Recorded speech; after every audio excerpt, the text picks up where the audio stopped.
നമസ്കാരം. ആലപ്പുഴ ചാരുമൂട്ടിൽ പേവിഷബാധയേറ്റ ചികിത്സയിലായിരുന്ന കുട്ടി മരിച്ചു. 4ാം ക്ലാസ് വിദ്യാർത്ഥി ശ്രാവണാണ് മരിച്ചത്.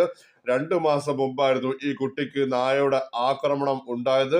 പരിക്ക് ശ്രദ്ധയിൽപ്പെടാത്തത് കൊണ്ട് വാക്സിൻ ഒന്നും എടുത്തിരുന്നില്ല.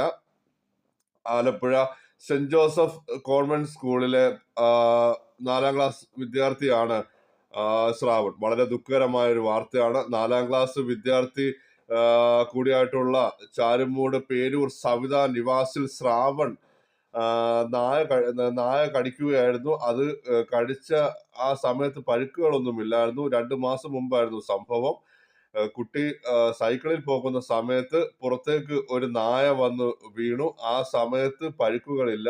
നായ ദേഹത്തേക്ക് വന്ന് വീണെങ്കിലും മാതാപിതാക്കളും കുട്ടിയും ഒക്കെ തന്നെ ആശുപത്രിയിൽ കൊണ്ട് കാണിച്ചോ പോലും പരിക്കുകളില്ലെന്ന് പറഞ്ഞ് അതുകൊണ്ട് തന്നെ വാക്സിൻ എടുക്കേണ്ട ആവശ്യം വന്നിട്ടില്ല എന്ന് തന്നെയാണ് അവർ പറഞ്ഞത്. പക്ഷെ പിന്നീട് 2 ആഴ്ചയ്ക്ക് മുൻപാണ് കുഞ്ഞിന് ഈ പേവിഷബാധ എന്ന രീതിയിൽ സമാനമായ രീതിയിലുള്ള ലക്ഷണങ്ങൾ കാണിച്ചു തുടങ്ങിയത്. അങ്ങനെ കുഞ്ഞിനെ ഈ മാസം 2-ാം തീയതിയാണ് ആലപ്പുഴ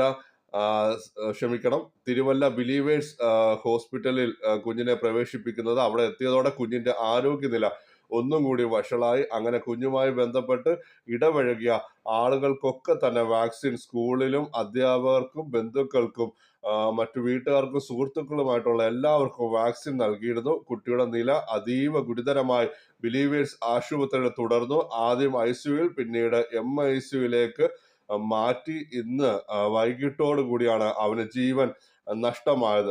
ചാരുമൂട് സെന്റ് ജോസഫ് സ്കൂളിലെ പറയണ സെന്റ് ജോസഫ് സ്കൂളിലെ വിദ്യാർത്ഥി കൂടിയാണ്, 4ാം ക്ലാസ് വിദ്യാർത്ഥി കൂടിയാണ് ശ്രാവൺ. നാളെ ആയിരിക്കും ശവസംസ്കാര ചടങ്ങുകൾ ഒക്കെ തന്നെ നടക്കുക. വളരെ ദുഃഖകരമായ വാർത്തയാണ്. ദയവായി ചാനൽ സബ്സ്ക്രൈബ് ചെയ്യുക. നന്ദി, നമസ്കാരം.